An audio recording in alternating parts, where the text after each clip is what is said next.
ये class 12th chemistry के 5 सबसे ज़्यादा महत्वपूर्ण क्वेश्चन, ठीक है, जो कि यार एग्जाम के लिए बहुत ज़्यादा इंपॉर्टेंट है। 2018, 19, 20, 22, 23 मतलब कहें तो यार हर साल ही एग्जाम में ये क्वेश्चन पूछे जाते हैं और बोर्ड एग्जाम के लिए मोस्ट इंपॉर्टेंट है यार। हर साल एग्जाम में आते हैं और इस बार भी पक्का आएंगे, ठीक है। तो यार बहुत आसानी से आज इन क्वेश्चन और आंसर दोनों को देखेंगे। तो यार प्लीज़ वीडियो को शुरू से लेकर आखिर तक जरूर देखना। तो चलो देखते हैं 5 मोस्ट इंपॉर्टेंट क्वेश्चन। तो देखो भैया, पहला क्वेश्चन हमारा, राउल्ट का वाष्प दाब और नमन नियम लिखिए, इसकी सीमाएं भी लिखिए। और मोस्ट इंपॉर्टेंट क्वेश्चन है, ठीक है, बहुत बार ये पूछा गया है और इस बार भी पक्का आएगा, ठीक है। राउल्ट का वाष्प दाब नियम लिखिए और इसकी सीमाएं बताइए, ठीक है, मोस्ट इंपॉर्टेंट है। तो देखो राउल्ट का नियम क्या होता है, हमने आपको पढ़ाया भी है, इस पे भी देख लो। राउल्ट के नियम के अनुसार किसी विलयन के वाष्प दाब का आपेक्षिक अवनमन विलेय पदार्थ के मोल प्रभाज के बराबर होता है, ठीक है। क्या कहा गया राउल्ट के नियम के अनुसार, किसी विलयन के वाष्प दाब का आपेक्षिक अवनमन, ये देखो ये होता है वाष्प दाब का आपेक्षिक अवनमन P minus p s upon p, ठीक है। P minus p s upon p equal to N1 upon N1 plus N2। ये N1 upon N1 plus N2 क्या है, ये आपका विलेय का मोल प्रभाज है X1, ठीक है। X1 होता है, फिर उसकी जगह पे आता है N1 upon N1 plus N2। तो देखो आपको एग्जाम पे कैसे लिखना है वही बता रहे हैं, आपको सेम इसी तरह से लिखना है। क्या लिखोगे, पहले राउल्ट के नियम के अनुसार किसी विलयन के वाष्प दाब का आपेक्षिक अवनमन विलेय पदार्थ के मोल प्रभाज के बराबर होता है। फॉर्मूला लिखना है P minus p s upon p equal to N1 upon N1 plus N2, जहाँ P क्या है, P है आपका विलायक का वाष्प दाब, ये P क्या है विलायक का वाष्प दाब, PS क्या है, S का मतलब सॉल्यूशन अर्थात विलयन का वाष्प दाब, ठीक है। PS, S का मतलब होता है सॉल्यूशन या कह सकते हो विलयन। तो PS क्या है विलयन का वाष्प दाब, P क्या है आपका विलायक का वाष्प दाब, ठीक है। तो यहाँ पे लिखा है P तथा PS क्रमशः विलायक तथा विलयन के वाष्प दाब है।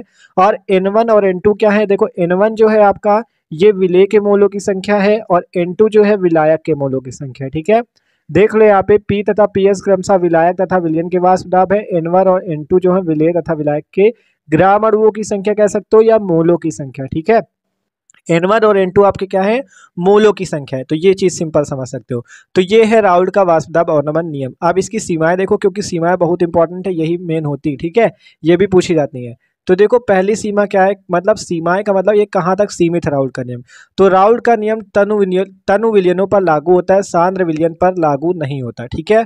क्या कहा गया, राउल्ट का नियम जो है आपका केवल तनु विलयनों के लिए लागू होता है। सांद्र विलयन राउल्ट के नियम से विचलन प्रदर्शित करते हैं, विचलन प्रदर्शित करते हैं, या आप सीधा सीधा कह सकते हो सांद्र विलयन पर ये लागू नहीं होता। राउल्ट का नियम केवल तनु विलयन पर लागू होता है, सांद्र विलयन पर लागू नहीं होता। अगला है, यह नियम केवल आवाष्पशील पदार्थ के विलयनों पर लागू होता है। जो राउल्ट का नियम है केवल आवाष्पशील पदार्थ के विलयनों पर ही लागू होता है। दूसरा देखो, अगला पॉइंट तीसरा नंबर, वैद्युत अपघट्यों के विलयनों पर राउल्ट का नियम लागू नहीं होता। मतलब जो वैद्युत अपघट के विलयन होते हैं, ठीक है, वैद्युत अपघट कैसे, जैसे NaCl है, ये एक वैद्युत अपघट है, Na प्लस Cl माइनस, मतलब जिसपे आयन होते हैं वो वैद्युत अपघट होते हैं, ठीक है। तो इस प्रकार के विलयन में आपका राउल्ट का नियम लागू नहीं होता। अगला, जो पदार्थ विलयनों में संगुणित हो जाते हैं उन पदार्थों के विलयनों पर भी राउल्ट के नियम का पालन नहीं होता, या राउल्ट के नियम का वो पालन नहीं करते। तो ये 4 सीमाएं हैं इसकी, और ये है राउल्ट का वाष्प दाब अवनमन नियम। तो आप आसानी से बता सकते हो, मोस्ट इंपॉर्टेंट है एग्जाम के लिए, ठीक है। तो ये पहला नंबर क्वेश्चन था। अब अगला देखो, अगला क्वेश्चन है आपका, कोलराउस का नियम क्या है। देखो भैया 2019, 2020, 22, 23 इतने सालों पे पूछा गया है और बहुत ज्यादा इंपॉर्टेंट है, हर साल ज्यादा पूछा जाता है। तो देखो कोलराउस का नियम क्या होता है, इसे जरूर तैयार करना। कोलराउस का नियम, इस नियम के अनुसार किसी वैद्युत अपघट की अनंत तन्यता पर मोलर चालकता, यहाँ पे मोलर चालकता कर लेना या चालकता ही लिखा रहने दे सकते हो, कि इस नियम के अनुसार वैद्युत अपघट की अनंत तन्यता पर चालकता इसके धनायनों तथा ऋणायनों के मोलर चालकताओं के योग के बराबर होती है, ठीक है। क्या कहा गया, देखो किसी वैद्युत अपघट की अनंत तन्यता पर चालकता या मोलर चालकता धनायनों तथा ऋणायनों की मोलर चालकताओं के योग के बराबर होती है, और यदि प्रत्येक चालकता पद को वैद्युत अपघट सूत्र में उपस्थित संगत आयनों की संख्या से गुणा किया जाए, ठीक है। आपको सिंपल केवल देखो, इसमें तो थ्योरी फिर भी बहुत बड़ी लिखी, आपको सिंपल केवल इतना लिखना है, ये जो ऊपर लिखा है, ये जितना कट है इसको ना लिखना। आप सिंपल क्या लिखोगे, इस नियम के अनुसार किसी वैद्युत अपघट की अनंत तन्यता पर चालकता इसके धनायनों तथा ऋणायनों की मोलर चालकताओं के योग के बराबर होती है। देखो जैसे कोई वैद्युत अपघट है HCl एक वैद्युत अपघट है, तो यहाँ पे लैम्डा इनफाइनाइट, लैम्डा इनफाइनाइट का मतलब मोलर चालकता, HCl की निकालोगे तो lambda infinite H plus plus lambda infinite Cl minus. ये एग्जाम्पल दे देना, कोई नंबर नहीं काट सकता।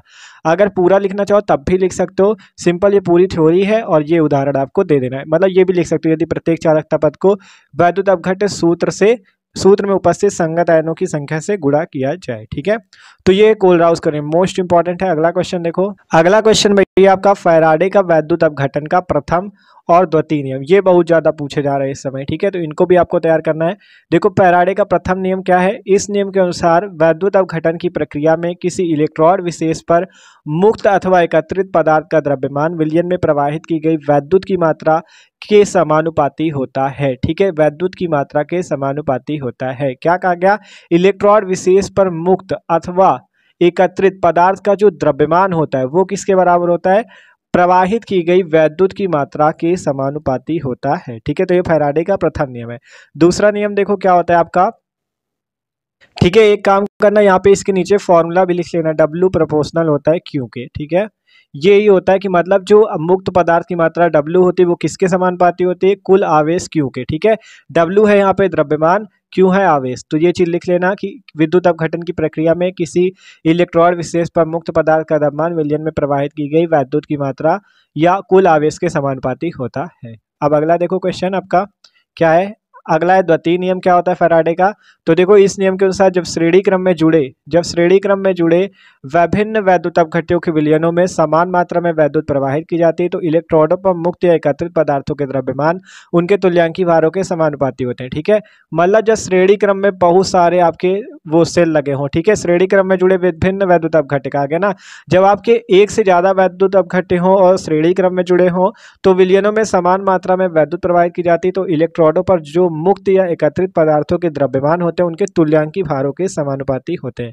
देख लो, अगर आपका द्रव्यमान पहले वैद्युत अपघट्य का द्रव्यमान W1 हो और उसका जो तुल्यांकी भार हो E1 हो तो W1 प्रोपोर्शनल E1, और इसी प्रकार दूसरे वैद्युत अपघट्य का द्रव्यमान W2 और इसका तुल्यांकी भार E2 हो तो W2 प्रोपोर्शनल E2। यहाँ से आप लिख सकते हो W1 upon E1 equal to W2 upon E2 equal to W3 upon E3। यहाँ पे ये वाला भी लिख लेना W3 प्रोपोर्शनल E3 के, जैसे W1 proportional E1, W2 proportional E2, वैसे W3 प्रोपोर्शनल E3। ठीक है, तो ये फैराडे के प्रथम और द्वितीय नियम है। अगला क्वेश्चन जो कि सबसे ज्यादा इंपॉर्टेंट है, हर साल पूछा जाता है। ठीक है, देखो अब अगला क्वेश्चन जो कि हर साल पूछा जाता है 2019, 20, 22, 23 हर साल ही आता है कि वैद्युत रासायनिक श्रेणी किसे कहते हैं, इसके प्रमुख लक्षण तथा दो उपयोग लिखिए। ठीक है, तो देखो वैद्युत रासायनिक श्रेणी क्या होती है, विभिन्न धातुओं अथवा अधातुओं, कहा गया विभिन्न धातुओं तथा अधातुओं के मानक इलेक्ट्रॉन विभवों या कह सकते हो अपचयन विभव को बढ़ते हुए क्रम में रखने पर। ठीक है, देखो ध्यान समझो, कहा गया विभिन्न धातुओं तथा अधातुओं के मानक इलेक्ट्रॉन विभवों या कह सकते हो अपचयन विभवों को बढ़ते हुए क्रम में रखने पर जो श्रेणी प्राप्त होती है उसे वैद्युत रासायनिक श्रेणी कहते हैं।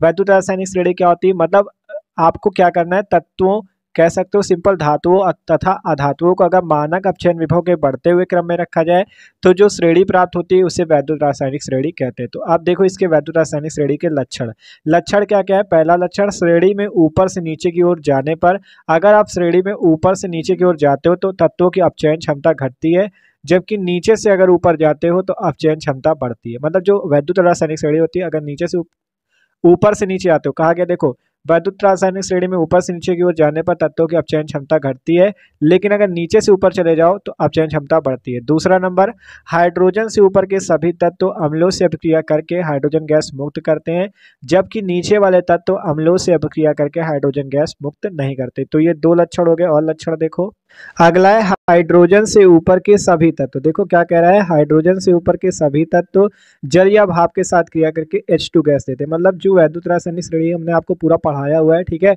उसमें जो हाइड्रोजन के ऊपर के सारे तत्व होते हैं, देखो कहा गया ना ऊपर सभी तत्व जल या भाप के साथ अगर उनकी क्रिया करते हो तो हाइड्रोजन गैस उत्पन्न करते हैं। ठीक है, हाइड्रोजन गैस मुक्त करते हैं। तो आप अगर पूरा वीडियो देखना चाहते हो तो आप आसानी से जाके चैनल पे चेक कर सकते हो। ठीक है, पूरी केमिस्ट्री आपकी कंप्लीट है। अगला क्वेश्चन, जिस तत्व का अपचयन विभव जितना अधिक होता है वह उतना ही प्रबल आक्सीकारक होता है। क्योंकि आपसे कहा गया वैद्युत रासायनिक श्रेणी मानक अपचयन विभव को बढ़ते हुए क्रम में बनाई गई, अगर अपचयन विभव जितना ज्यादा होगा उतना ही वह प्रबल आक्सीकारक होगा। फिर कहा गया जिस तत्व का अपचयन विभव जितना कम होगा वह उतना ही प्रबल अपचायक होता है। ठीक है, अगला है श्रेणी का ऊपर वाला तत्व नीचे वाले तत्व को उसके विलयन से विस्थापित कर देता है। तो ये इसके प्रमुख लक्षण है। इसके उपयोग देखो, इसका पहला नंबर उपयोग है वैद्युत रासायनिक श्रेणी की, कह रहा दो उपयोग लिखने थे ना। पहला है किसी सेल के मानक वैद्युत बल का निर्धारण करने में इसका उपयोग किया जाता है वैद्युत रासायनिक श्रेणी का, और धातुओं की क्रियाशीलता की तुलना में, मतलब कि कौन सी धातु ज़्यादा क्रियाशील है। तो ये भैया वैद्युत रासायनिक श्रेणी के उपयोग, लक्षण और आपका वैद्युत रासायनिक श्रेणी क्या होती है। अगला क्वेश्चन, अगला देखो ये वाला क्वेश्चन भी मोस्ट इंपॉर्टेंट है कि अभिक्रिया का वेग स्थिरांक क्या होता है। ठीक है, तो देखो अभिक्रिया का वेग स्थिरांक भी हमने पढ़ रखा है, देख लो यहाँ पे भी। यदि किसी रासायनिक अभिक्रिया में किसी क्षण अभिकारक का आणविक सांद्रण, या सीधा सीधा लिख सकते हो, यदि किसी रासायनिक अभिक्रिया में किसी क्षण अभिकारक की सांद्रता, आणविक सांद्रण ना लिखना चाहो तो यहाँ पे डायरेक्ट सांद्रता लिख लेना, कि यदि किसी रासायनिक अभिक्रिया में किसी क्षण अभिकारक की सांद्रता C हो तो उस समय अभिक्रिया का वेग dx/dt सांद्रता C के समानुपाती होता है। जहां जहां ये सांद्रण दिखा है यहाँ पे सांद्रता आप चाहते हो तो लिख लेना, या तो यही लिखा रहने दो, कोई दिक्कत नहीं। कह रहा है देखो क्या, रासायनिक अभिक्रिया में किसी क्षण अभिकारक का जो आणविक सांद्रण, या सीधा सीधा कह सकते हो सांद्रता, अगर C हो तो अभिक्रिया का वेग dx/dt C के समानुपाती होगा। देख सकते हो ये जो dx/dt है, एक समानुपाती का चिन्ह ये बीच में लगा हुआ है, और C के समानुपाती वाला dx/dt प्रोपोर्शनल C। अगर ये समानुपाती के जो बीच वाला चिन्ह देख रहे हो ना, अगर ये हट जाएगा तो बराबर का चिन्ह लगेगा, और ये k एक नीतांक आ जाएगा, dx/dt equal to k into C, जहाँ k वेग स्थिरांक है। आपसे पूछा गया ना वेग स्थिरांक है, तो ये k ही यहाँ पे वेग स्थिरांक है, जिसे वेग स्थिरांक कहते हैं। अगर यहाँ से c बराबर 1 कर दें, देखो यहाँ c बराबर 1 कर दें, तो जब इसमें k में 1 का गुणा हो जाएगा तो क्या बचेगा, dx/dt इक्वल टू k। तो आप यहाँ नीचे से परिभाषा लिख सकते हो, अतः स्थिर ताप पर अभिकारक पदार्थ की इकाई सांद्रण, अभिकारक पदार्थ की मतलब जब सांद्रता C बराबर 1 हो, सांद्रण की जगह सांद्रता लिख लेना। ठीक है, कह रहा है अतः स्थिर ताप पर अभिकारक पदार्थ की इकाई सांद्रण, मतलब जब इसकी सांद्रता 1 हो, इकाई का मतलब 1 होता है ना, पर होने वाले अभिक्रिया के वेग को उस अभिक्रिया का वेग स्थिरांक कहते हैं। तो ये भैया अभिक्रिया का वेग स्थिरांक है। आसानी से आप इन पांचों क्वेश्चन को देख सकते हो, और भाई एग्जाम के लिए मोस्ट इंपॉर्टेंट है। ठीक है, ठीक है, तो देख सकते हो। तो यार इन्हें जरूर तैयार कर लेना, हर साल एग्जाम में पूछे जाते हैं। तो वीडियो अच्छा लगा हो तो लाइक कर देना, चैनल पर हो तो सब्सक्राइब जरूर कर देना। और केमिस्ट्री की और भी तैयारी करना चाहते हो तो आपको क्लास 12 केमिस्ट्री की प्लेलिस्ट मिल जाएगी डिस्क्रिप्शन पे, आप जाके वीडियो चेक कर सकते हो। Okay, thanks for watching this video.